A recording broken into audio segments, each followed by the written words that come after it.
अभिषेक, जिस तरह से हम बात कर रहे थे कि लगातार कांग्रेस में देखिए कोई लॉयल होता नहीं है। स्वामी प्रसाद मौर्य ने भी अपना फायदा, जब तक उनको फायदा बीजेपी से लगता रहा तब तक वो यहाँ पर सब कुछ लेते रहे, करते रहे।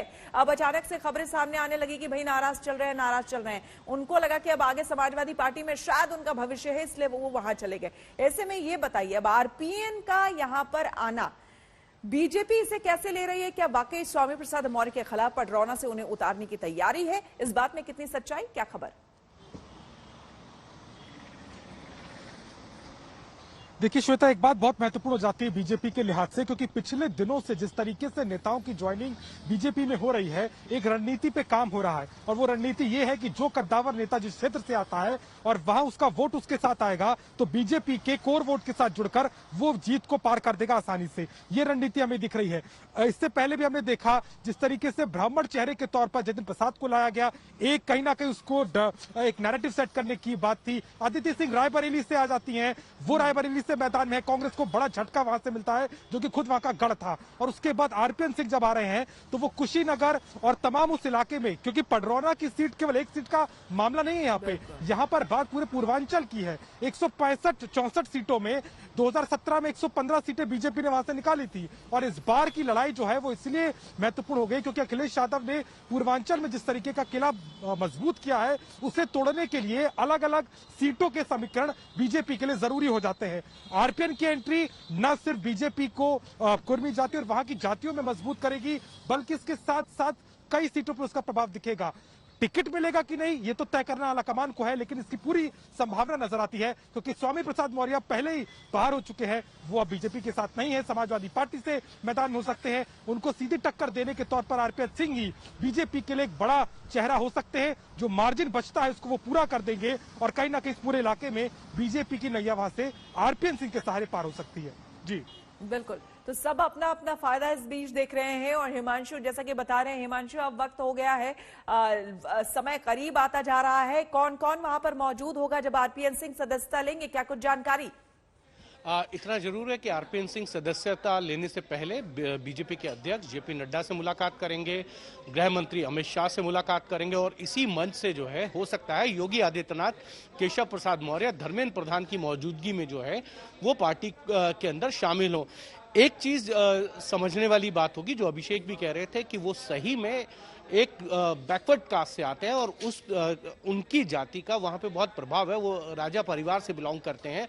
लगातार उन्होंने कई चुनाव जीते हैं, लेकिन पिछले कुछ चुनाव के अंदर वो जीत नहीं पाए हैं। तो एक तरीके से बीजेपी को ये लगता है कि एक बड़ा चेहरा है और परसेप्शन की लड़ाई के अंदर कहीं ना कहीं बीजेपी ये लड़ाई जीतना चाहती है। आप देखिए, अपर्णा यादव अगर बीजेपी में आई तो उसके आने से कोई बीजेपी को बहुत बड़ा वोट बैंक का फायदा नहीं होने वाला यादव के अंदर, लेकिन उनको ये मालूम था कि जिस तरीके से अखिलेश यादव ने सेंध लगाई है उनके नेताओं में, उसको लेकर किस तरीके से परसेप्शन की लड़ाई में आगे आया जाए, इसको लेकर अपर्णा यादव को ज्वाइन कराया गया, उनको टिकट दिया जा रहा है, यह भी माना जा रहा है। तो कहीं ना कहीं बीजेपी परसेप्शन की लड़ाई में भी नहीं पीछे रहना चाहती और जिस तरीके से जातिगत समीकरण जो सोशल इंजीनियरिंग बीजेपी की रही है 2014 से 17-19 के अंदर, उस सोशल इंजीनियरिंग के अंदर कहीं ना कहीं एक डेंट आया था स्वामी प्रसाद मौर्य के जाने से, दारा सिंह चौहान के जाने से, धर्म सिंह सैनी के जाने से और उनके साथ साथ जो विधायक छोड़ के गए, उसको लेकर बीजेपी को यह लगता था कहीं ना कहीं बीजेपी पूर्वांचल से के अंदर कहीं कमजोर हो रही है और उसी को लेकर इस तरीके के जो हैं राजनीतिक और रणनीतिक फैसले जो है पार्टी ने लिए, जिसमें एक आरपीएन सिंह को शामिल कराया गया। अदिति सिंह के बारे में हम सब जानते थे कि अदिति सिंह जो है वो पिछले कुछ समय से बीजेपी के पक्ष में हमेशा बोलती थी और जिस तरीके से योगी आदित्यनाथ सरकार की तारीफ करी थी, ये जाहिर था कि अदिति सिंह जो है वो बीजेपी की टिकट पर चुनाव लड़ेंगी। जतिन प्रसाद को बीजेपी लाकर ब्राह्मण चेहरे के तौर पर लेके आई थी, लेकिन मुझे नहीं लगता कि जतिन प्रसाद के आने से पार्टी को बहुत फायदा हुआ होगा। लेकिन एक पार्टी की तरफ से ये लड़ाई जरूर थी कि परसेप्शन की लड़ाई के अंदर कहीं पिछड़ना नहीं है और इसीलिए जतिन प्रसाद को पार्टी में भी लाया गया, एमएलसी भी बनाया गया और साथ ही साथ योगी सरकार में उनको मंत्री बनाया गया था। अब देखना यह है कि आरपीएन सिंह क्या स्वामी प्रसाद मौर्य के खिलाफ चुनाव लड़ेंगे। अगर लड़ते हैं तो लड़ाई बड़ी दिलचस्प होगी क्योंकि आरपीएन सिंह पडरौना से सांसद रह चुके हैं और कई चुनाव उन्होंने वहां पर रहते हुए जीते हैं। तो अब देखना यह है कि स्वामी प्रसाद मौर्य के खिलाफ आरपीएन सिंह को पार्टी उतारती है या फिर उनको पूरे उस गोरखपुर बेल्ट के अंदर घुमाकर प्रचार कराकर पार्टी जो है अपने जो गैर यादव बैकवर्ड कास्ट के वोट बैंक है उसको मजबूत करेगी। इतना जरूर है कि कांग्रेस को झटका लगा है और इसका फायदा बीजेपी जरूर इन चुनाव के अंदर लेना चाहिए और इसकी टाइमिंग देखिए कि कल इसका उनको स्टार प्रचारक की सूची बिल्कुल में, एक आखिर किस तरह से इसका फायदा उठाएगी ये तो देखने वाली बात होगी। लेकिन ये देखिए, ये रेजिग्नेशन लेटर है जो कि आरपीएन सिंह ने सोनिया गांधी को लिखा है। माननीय कांग्रेस अध्यक्ष श्रीमती सोनिया गांधी, उन्होंने बाकायदा ये लिखा है अपने लेटर हेड पर, मैं भारतीय राष्ट्रीय कांग्रेस की प्राथमिकता सदस्यता से तत्काल प्रभाव से इस्तीफा देता हूं। मुझे देश, जनता और पार्टी की सेवा करने का अवसर मिला है, उसके लिए धन्यवाद करना चाहता हूं। मैं आपको धन्यवाद देता हूं, आरपीएन सिंह। यही उन्होंने, ये 2-4 बातें हैं जो उन्होंने रेजिग्नेशन के तौर पर लिखी हैं और उसके बाद उन्होंने सार्वजनिक इसे किया है अपने ट्विटर हैंडल पर अब से कुछ समय पहले। तो आरपीएन सिंह ने